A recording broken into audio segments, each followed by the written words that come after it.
Frontier Fighters.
Frontier Fighters, epic narratives of those fearless wanderers and adventurers who first broke the trails of the Old West.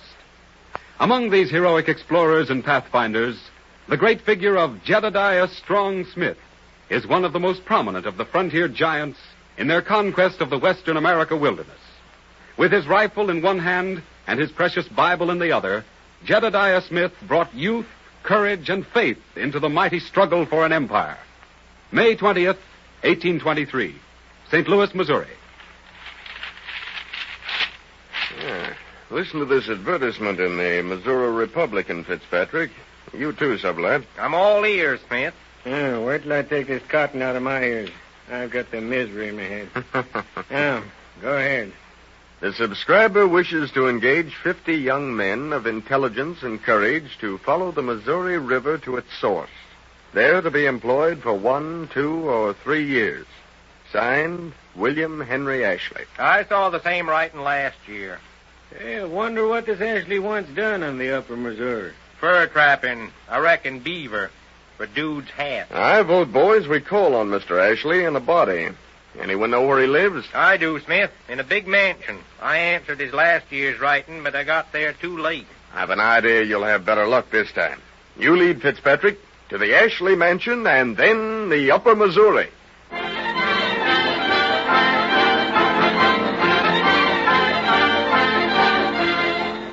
Thomas Fitzpatrick, William L. Sublette, James Kleiman, and Jedediah Strong Smith joined Ashley's fur traders.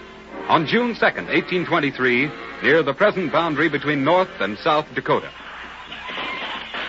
What tribe are we fighting, Fitzpatrick? A Rickery's, Captain Ashley.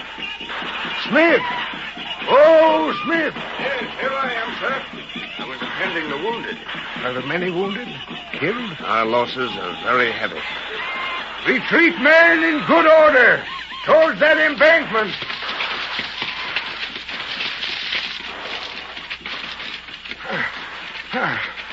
We're safe here in this depression. Sublette, how are we fixed for grub? Enough for 60 days on half ration, if the Indians don't attack again. I don't think they'll attack. Not right now, anyway. Meantime, I want a volunteer. Volunteer? What for? Andrew Henry, one of my last year's expeditions up on the Yellowstone. I want a volunteer to bring him and his mountain men here to help pull us out of this fix. Let me go, sir. Oh, but Smith, you're one of my youngest men. You lack experience.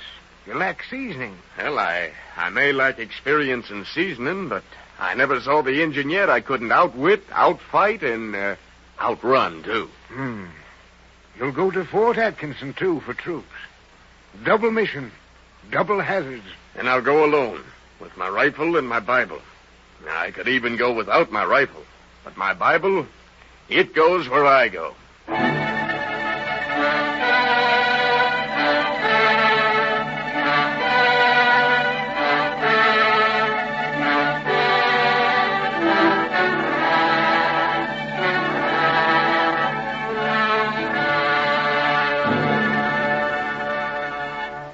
Suffering from hardships and privations, Smith got through to Fort Atkinson, thence to Andrew Henry's log fort on the Yellowstone, and became famous among frontiersmen as the man who carried the word to Henry. In 1826, Smith, with 15 men, plunged into the then unknown wilderness west and south of Great Salt Lake. Eventually, the party reached the Colorado River, which Smith attempted to cross on a raft. Look, Captain Smith, along the shore. Indians. Yes, I see them. Must be a couple of hundred. They look peaceful enough. No weapons, no bows and arrows. Don't let that fool you. When Indians look peaceful, be on your guard. Every man quiet and load his rifle. Now, men, at the first sign of danger, fire. They've hit Thomas Virgin, Captain. There's an arrow between his shoulders. Now give 'em all you got, boys. All you've got!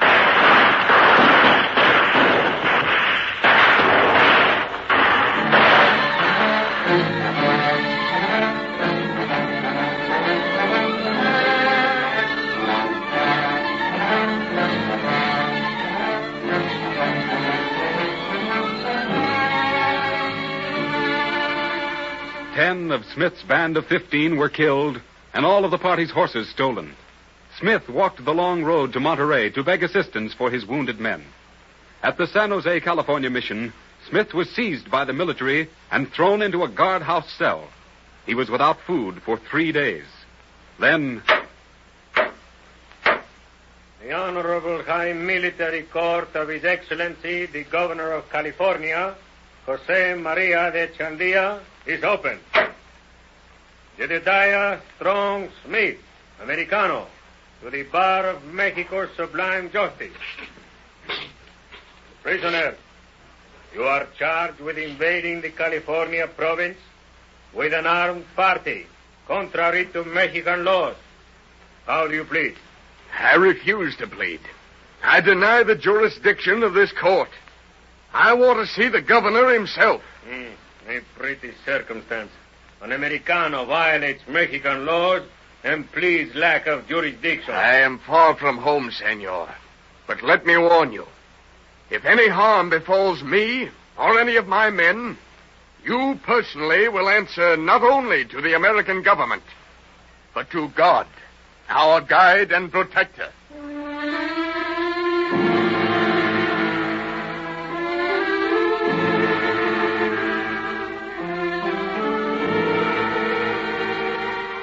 Smith was not convicted, but still clutching his Bible, he was marched to Monterey and again thrust into prison. Exhausted from lack of food, Smith was taken before the governor. In your case, Americano Smith, I have only 2 alternatives. Only 2? I'd say only 1. Set me free. I said 2. I can send you to Mexico City on horseback for trial, or put you aboard the next ship to leave Monterey. I think I will... Just a minute, Your Excellency. Ah, Capitan Cooper. I was just about to order the prisoner Smith aboard your vessel for transport to Mexico. Now, look here, Your Excellency. Will you take my bond for Smith's banishment from Mexico and set him free? I might. For, let us say, $30,000 in gold. And here's 2 gold pieces, Smith, for a bath, a new outfit, and the best meal in all Monterey.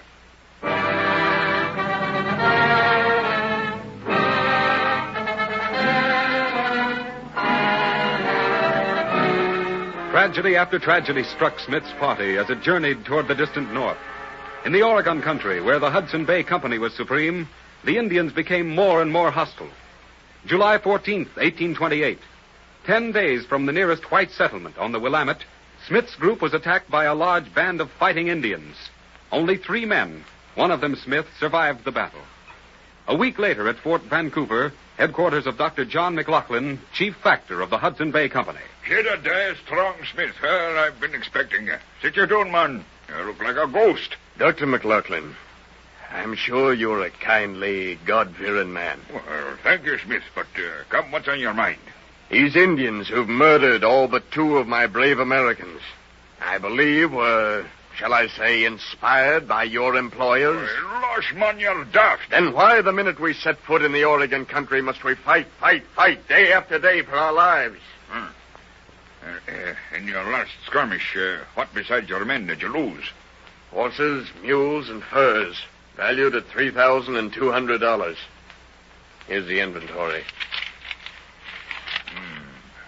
Well, and here's gold to that amount as a token of Hudson Bay's integrity. Now, will you come to Kirk with me? Today is the Sabbath, and I never miss Kirk on the Sabbath. And neither do I, except when I'm in the wilderness, fighting your Indians.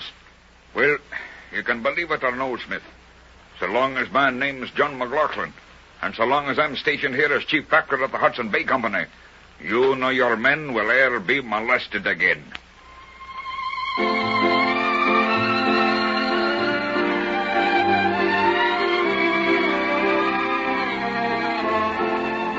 Because of Dr. McLaughlin's kindness, Smith resolved never again to trap in territory claimed by the Hudson Bay Company. Leaving the upper Missouri, Smith, accompanied by Thomas Fitzpatrick, attempted the journey to Santa Fe. Then, on a branch of the Cimarron... Captain Smith, I can climb mountains, trap beaver, fight Indians, but I'll be danged if I can go long without water. I never knew this country to be so dry. Look, even the sand lizards got their mouths open. And when a lizard pants like a dog, it's dry. I'll make camp here, Fitzpatrick, and rest. What are you going to do? I'll ride up this dry riverbed a ways. There's water further on, I'm sure. Well, best look out for the Indians. They say the Arapahoes are out for some new scalps to decorate their lodge poles. There ain't an Indian worth the name in 50 miles. But if I meet any, I'll bring back their scalps to make you a wig for your old age. 50 eagles. The pale faces have driven off our meat. Yes, Red Fox, the Arapahoes starve, while the pale faces slaughter our buffalo and grow fat on the land they have stolen from us.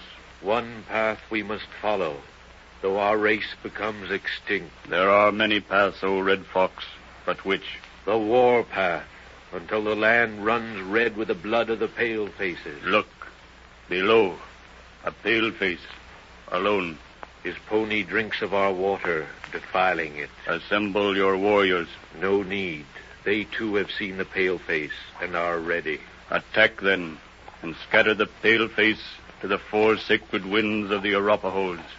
Go.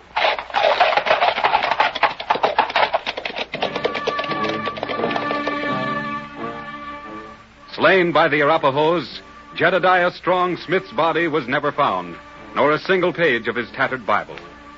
Thus, one of the West's greatest heroes perished, without even a small stone to mark his last resting place. Another glorious chapter in the splendid journeys of the frontier fighters, who outwitted, outfought, and sometimes outran the many enemies who tried to block their paths to that beckoning goal of burnished splendor, the Western sun.